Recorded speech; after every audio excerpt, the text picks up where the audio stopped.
welcome to another episode of 5 Business Rules. I'm Nicole Krug. And I'm Monica Jansen. And today we are talking about a subject that we sometimes beat with a dead horse.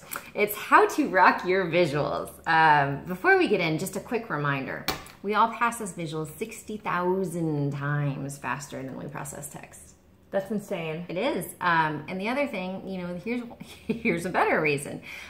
You get 95% more shares, likes, interactions on social media if you have visuals. Yeah. And I mean, think about it just, when you're scrolling through your Facebook feed, what do you pay attention to? The stuff that's all text or the stuff that's visual? It's the stuff that's visual. That's one of the reasons, actually, Facebook now has embedded in it the ability to turn text into a graphic.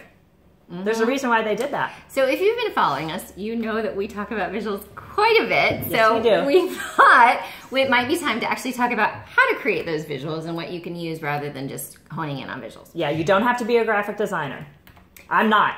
I have one. So first and foremost, infographics. These are some of the best shared pieces. It can drive traffic back to your site. It can get your name out.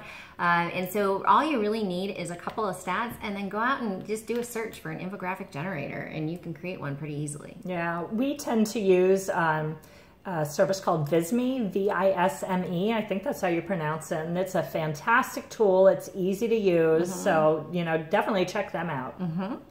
Number 2, talking about easy services to use. Canva, if you use Buffer, they have their tool called Pablo. These are places that the stock images are already there. Like she said, turn turn text into a graphic. You see this a lot with quotes. Don't just do quotes, but give a good tip, give something. Exactly. Just don't do it straight text.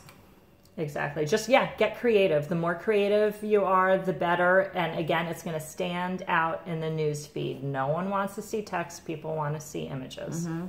So another crazy way, if you're not super creative and all that, but you give a lot of talks or a lot of presentations, put your stuff out on SlideShare. Here's a stat that actually blew me away. There's 70 million unique monthly views on SlideShare, and SlideShare is now, it's one of the top 100 sites across the world.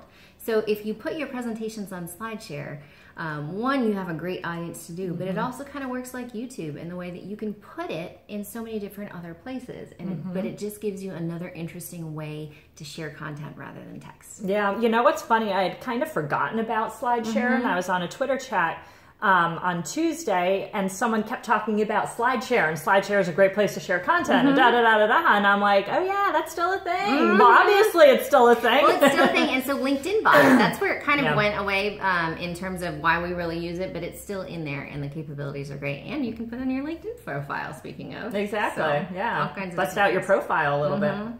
So number 4, if you are on social media, you are familiar with GIFs, right? That is all over the place. The little dancing thing. And there's, you can create your own. That might take a little thing, but go to Giphy.com, do a search, pull something that's a little bit more interesting. And it might be as simple as when you say thank you for something, you include the dancing little man that's giving a cheer, right? It's just something that's going to make you stand out a little bit more and give that personal interaction. Yeah, it'll put a smile on people's face or make them laugh. And that's a really good reaction. It is. People are going to remember that.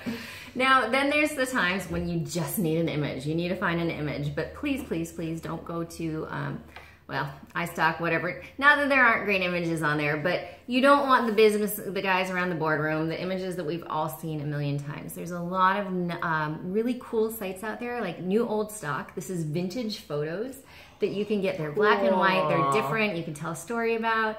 Unsplash has, the photographers are sharing their own images, so it's not something that's going to be out there. They may not be straight business images like you're looking, but they're landscapes, they're visual, they're people, they're really different things that is going to make you stand out. Yeah, and to that point, do not just take a photo off the internet because you like it.